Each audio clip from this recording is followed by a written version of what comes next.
আমাৰ প্ৰয়াস গোষ্ঠী কামৰূপৰ উদ্যোগত বিশ্ব পৰিৱেশ দিৱস পালন। আজি বিশ্ব পৰিৱেশ দিৱস। সমগ্ৰ ৰাজ্যখনত বিভিন্ন কাৰ্যসূচীৰে এই দিৱস পালন কৰা হৈছে। কামৰূপ জিলাৰ নৱগঠিত চমৰীয়া সমষ্টিৰ অন্তৰ্গত টোপামাৰী হাইস্কুল আৰু ভকুৰাদিয়া হলংকাপাৰা হাইস্কুলত বিভিন্ন কাৰ্যসূচীৰে পালন কৰে বিশ্ব পৰিৱেশ দিৱস।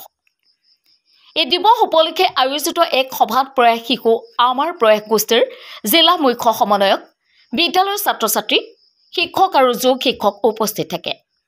সভাৰ শেষত আনোৱাৰ হুছেইন, অধ্যক্ষ মিজানুৰ ৰহমানৰ নেতৃত্বত এলানি বৃক্ষৰোপণ কাৰ্যসূচী ৰূপায়ণ কৰা হয়। বৃক্ষৰোপণ কাৰ্যসূচীৰ শেষত ছাত্ৰ-ছাত্ৰীসকলৰ মাজত লঘু আহাৰ বিতৰণ কৰা হয়।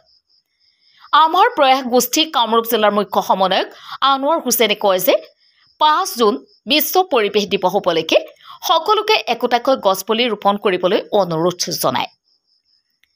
গছপুলিটোৰ মৰ্যাদা অক্ষুণ্ণ ৰাখি আদৰ কৰিব বুলি আশা ব্যক্ত কৰে, যাতে এটা সময়ত স্মৃতি হিচাপে গছপুলিটো থাকি যায়। যদি কিবা কাৰণত গছপুলিটো নষ্ট হয় তেন্তে তাৰ ঠাইত বেলেগ এটি গছপুলি ৰুব বুলি আশা ব্যক্ত কৰি কয়, গছ থাকিলেহে মানুহ থাকিব। আমাৰ প্ৰয়াস গোষ্ঠীৰ স্বেচ্ছাসেৱক সবৰ আলী, ৰফিকুল ইছলাম, বাহাতুৰ নেছা উপস্থিত থাকে। News desk report, MT news.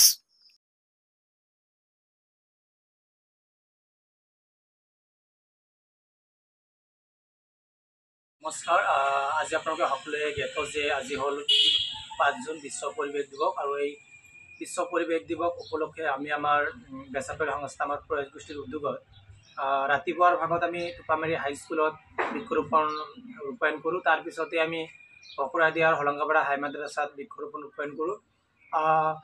আমি এই গছটো ৰোপণ কৰাৰ মূল উদ্দেশ্য হৈছে যাতে আমাৰ পৰিৱেশখন ভালে থাকে আৰু আমাৰ সমাজখন সুস্থ হৈ থাকে। সেই উদ্দেশ্যৰে আমি বৃক্ষৰোপণ কাৰ্যসূচী হাতত লৈছোঁ আৰু ৰাইজক এটাই বাৰ্তা আমি দিব বিচাৰোঁ। এই বছৰৰ যিটো বৃক্ষৰোপণৰ বিষয়বস্তু আছিল যে যিটো প্লাষ্টিক, এই প্লাষ্টিকখন বৰ্জন কৰিব লাগে বা প্লাষ্টিক মুক্ত কৰিব লাগে। প্লাষ্টিকখন আমাৰ সমাজত বহুতখিনি ক্ষতি সাধন কৰিছে।